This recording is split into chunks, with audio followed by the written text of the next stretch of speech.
আমার কেন জানি মনে হয় বেনজির সরকারের হাত থেকে ছুটে গেছে। তার মানে সরকারের একটা যে যোগাযোগ ছিল, চেষ্টা ছিল, সেই জায়গা থেকে সে বিচ্ছিন্ন হয়ে গেছে। কালকে স্বরাষ্ট্রমন্ত্রী বলছেন যে দুবাইয়ে বেনজিরের জামিন বাতিলের জন্য সরকার ল ফার্ম নিয়োগ করেছে। আর পররাষ্ট্র প্রতিমন্ত্রী সম্ভবত বা পররাষ্ট্র মন্ত্রণালয়ের কোনো মুখপাত্র বলছিলেন যে আমিরাত সরকারের সাথে যোগাযোগের চেষ্টা করা হচ্ছে। তো চেষ্টা তো যখন নাকি ধরা পড়লো তখন থেকেই করা হলো, সব কাগজপত্র পাঠানো হলো। তার মানে আহ, সরকারের এইসব কাগজপত্র অ্যাকসেপ্টেড হয়নি, তাদের কাছে তারা গুরুত্ব দেয়নি বা গ্রহণযোগ্য হয়নি।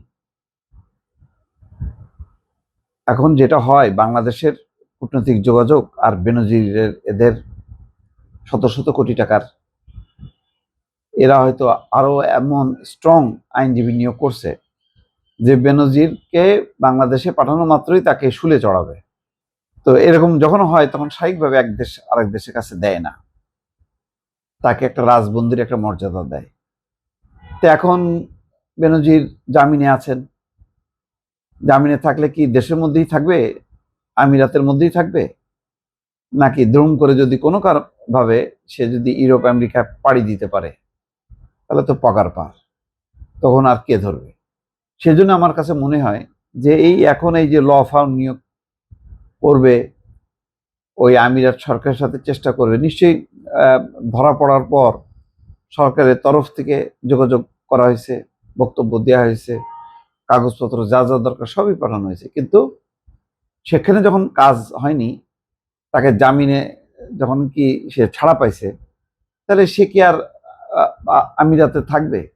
নিশ্চয়ই টাকা পয়সার জোরে এমন একটা জায়গায় যাবে আর খোঁজ পাওয়া যাবে না। তার মানে আবার সেই নিরুদ্দেশ হয়ে গেল, লম্বা সময়ের জন্য আর বেনজিরকে ধরা যাবে না। এটাই হয়, এটাই পরিণতি। আপনি অল্প টাকা চুরি করছেন, আপনার জন্য আইন কানুন আছে। আপনি লক্ষ কোটি টাকা চুরি করছেন, আপনার জন্য আইন কানুন, তখন আইন আপনি কিনবেন। আইন আপনাকে নিয়ন্ত্রণ করবে না, আপনি আইনকে নিয়ন্ত্রণ করবেন। তো এখন বেনজিররা শত শত কোটি টাকার মালিক।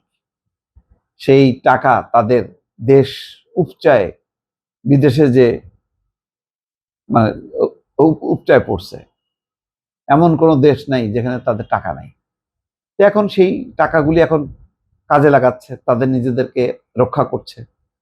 সেখানে সরকার কি করবে? সরকার তো কিছু করতে গেলে তার তো নির্দিষ্ট একটা লাইনে তাকে চেষ্টা করতে হয়, তার অতিরিক্ত চেষ্টা করার কোনো স্কোপ নেই। আর যেটা হয়, আপনি কি ল ফার্ম নিয়োগ করবেন, কি করবেন, আপনি কত টাকা দেবেন, যে টাকা দেবেন তার 10 গুণ টাকা দিয়ে তারা ওইটা পারচেস করে ফেলবে। এগুলো হয় না, এটা মিস ফায়ার। আমি যেটা মনে করি যে বেনজির হাতছাড়া হয়ে গেছে, আর পাওয়া যাবে না তাকে।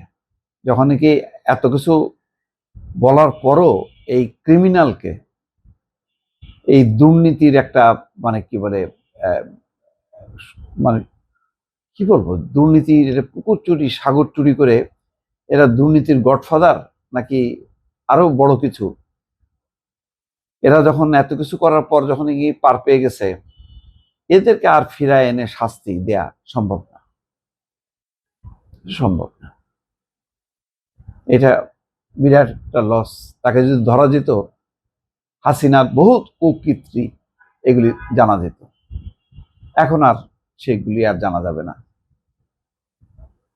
এটা স্বীকার করে নিতে হবে আমার ধারণা। আমি খুবই হতাশ। ধরা পড়ার পর যেভাবে উৎসাহিত হয়েছিলাম, জামিন পাওয়ার পর সরকার যত যাই বলুক না কেন, এখন আর কি হচ্ছে না। এখন সরকার তার মুখ রক্ষার জন্য ল ফার্ম নিয়োগ, আমিরাতের সাথে চেষ্টা করা হচ্ছে, এটা সেটা বলবে। কিন্তু এই আমিরাতের মতন দেশ, এইসব দেশ বাংলাদেশকে কোনো গুরুত্ব দেয় না, পাত্তাও দেয় না, 2 পয়সার মূল্য নেই।